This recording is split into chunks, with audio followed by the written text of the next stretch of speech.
SLD क्या है? हम थोड़ा सा अगर एक्सप्लेन करें अपने देखने वालों के लिए कि ये बेसिकली स्पेसिफिक लर्निंग डिसऑर्डर जिसे हम कह रहे हैं, ये होता क्या है? बेसिकली स्पेसिफिक लर्निंग डिसऑर्डर जो है ये एक ब्रेन बेस्ड डिसऑर्डर है। ठीक है। जिसे हम न्यूरोलॉजिकल डिसऑर्डर भी कहते हैं।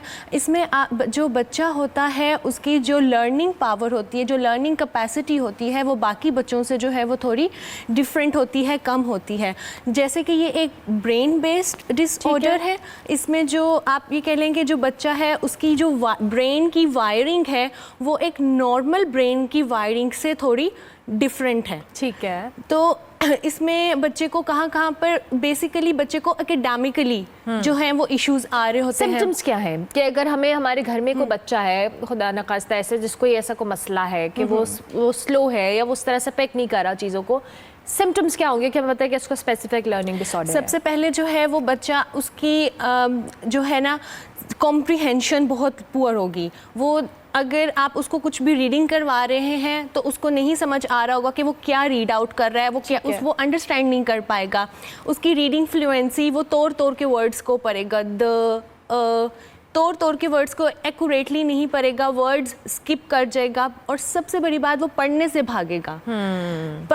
सब बच्चे पढ़ने से भाग रहे होते हैं। ये तो वो वाला सिम्टम्स आया जो आम हम पेरेंट्स के लिए बड़ा मुश्किल होगा आइडेंटिफाई करना, क्योंकि बच्चे नॉर्मली स्टार्ट के अंदर स्ट्रगल करते हैं व्हेन दे आर रीडिंग या उस तरह की चीज़ें वो पढ़ रहे होते हैं, और फिर पढ़ने से तो हर बच्चा ही भागता है, हम भी कहीं ना कहीं भागे हैं। सो इसके अलावा कोई ऐसी स्पेसिफिक चीज़ जो शायद फॉरन आइडेंटिफाई हो जाए उस बच्चे के? रिवर्सिबल बच्चों के होते हैं। अच्छा। जैसे बी को उल्टा लिखेंगे, अच्छा, ओके। डी को उल्टा लिखेंगे। कुछ वर्ड जैसे पी को क्यू लिख दिया, क्यू को पी लिख दिया।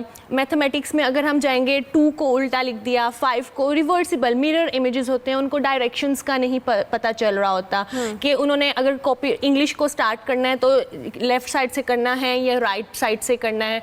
ये उनको डायरेक्शंस में इश्यूज आ रहे होते हैं। अब बेसिकली जो स्पेसिफिक लर्निंग डिसऑर्डर है इसकी भी फर्दर टाइप्स हैं। ठीक है। जैसे हमारे पास डिसलेक्सिया आ जाता है, जिसके ऊपर बहुत बात भी होती है।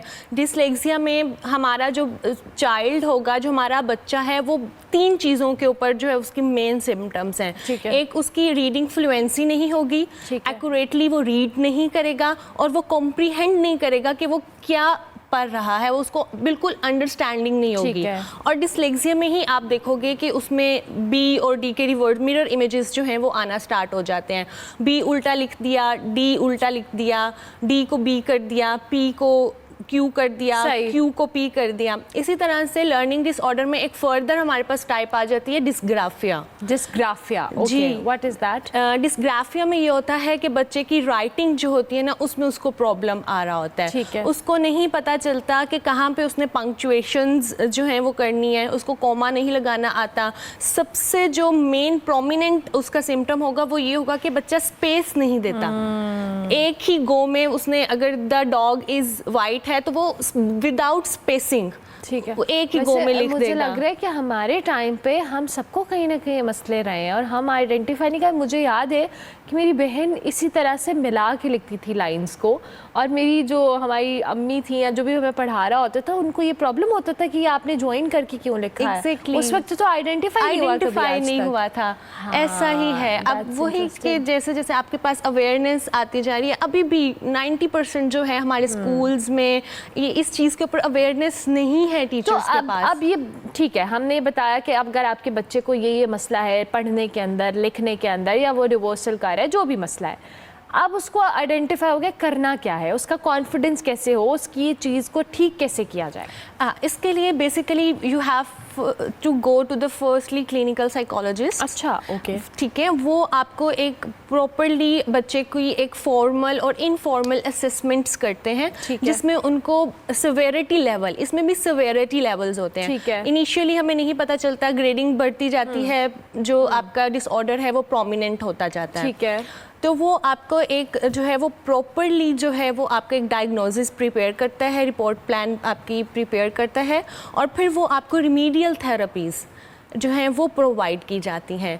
रिमीडियल थेरेपीज़ जो हैं वो बेसिकली स्पेसिफिक लर्निंग डिसऑर्डर के बच्चों के लिए ही डिज़ाइन की गई हैं, जिनमें उनको एकेडमिकली किस तरह से आपने प्रोसीड करना है, उसके डिफरेंट प्रोसेसेस हैं, स्टेजेस हैं, वो बच्चे को जो है वो हम प्रोवाइड करते हैं। अच्छा ज़ारा, अब ये तो आपने बता दिया वो पेरेंट्स जो शायद अपने बच्चे को एक क्लिनिकल साइकोलॉजिस्ट के पास ले जाएंगे, बहुत सारे ऐसे पेरेंट्स होंगे और अभी भी हैं, मुझे लगता है कि हम क्यों अपने बच्चे को यहाँ किसी साइकोलॉजिस्ट के पास लेके जाए। एक टैबू है कि हम नहीं लेके जाना चाहते कि हमारा बच्चा कोई खुदा न खास्ता कोई ऐसा उसको मेंटली कोई मसला तो नहीं है, तो फिर घर पे क्या करें?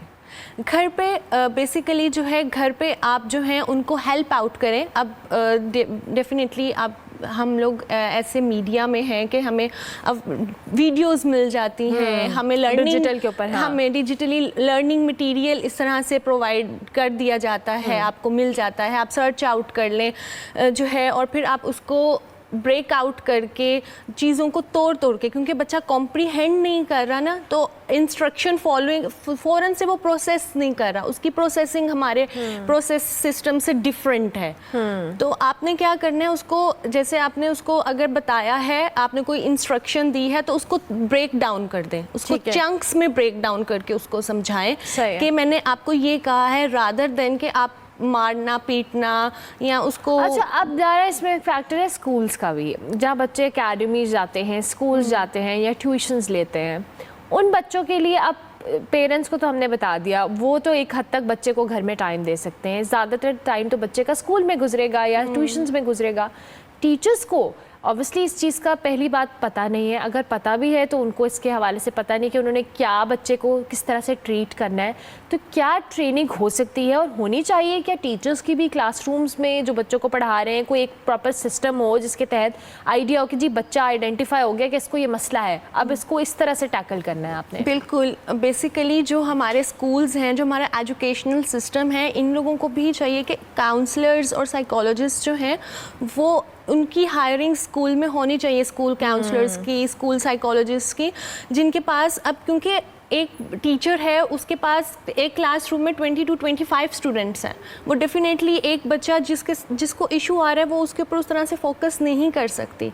तो हमारे स्कूल्स में, हमारे जो एजुकेशनल सिस्टम है, यहाँ पर ऐसा होना चाहिए कि इनको अपने स्कूल्स के लिए साइकोलॉजिस्ट हायर करने चाहिए जो बच्चों की स्कूल में ही आइडेंटिफाई कर लें कि ये प्रॉब्लम है और उनको वहीं पे क्योर किया जा सके। इसी बात के रेफरेंस है कि जर्मनी के अंदर कुछ अर्सा पहले उन्होंने कंपल्जन किया कि हर स्कूल के अंदर एक जो माहिर नफ्सियात है वो होगा, ताकि बच्चे को अगर कोई भी इशू है साइकोलॉजिकली, बहुत सारे बच्चों के इवन स्कूल के अंदर नहीं, स्कूल के बाहर भी उनके बहुत सारे ऐसे ट्रॉमास होते हैं जो उनको कहीं ना कहीं क्लासरूम्स के अंदर ट्रिगर कर रहे होते हैं किसी ना किसी बात के ऊपर। सो इट्स वेरी इंपॉर्टेंट कि साइकोलॉजिस्ट भी हो, और हमारे स्कूल्स में, जो कि पाकिस्तान के अंदर सिस्टम इस तरह का है कि ऑलरेडी हमारे बहुत सारे बच्चे, एक बहुत बड़ा अमाउंट में बच्चा जो है वो स्कूल से बाहर है, हम तो पहले उनको एजुकेशन नहीं दे पा रहे, और जो एजुकेशन मिल रही है वो भी उस क्वालिटी की अनफॉर्चुनेटली नहीं है।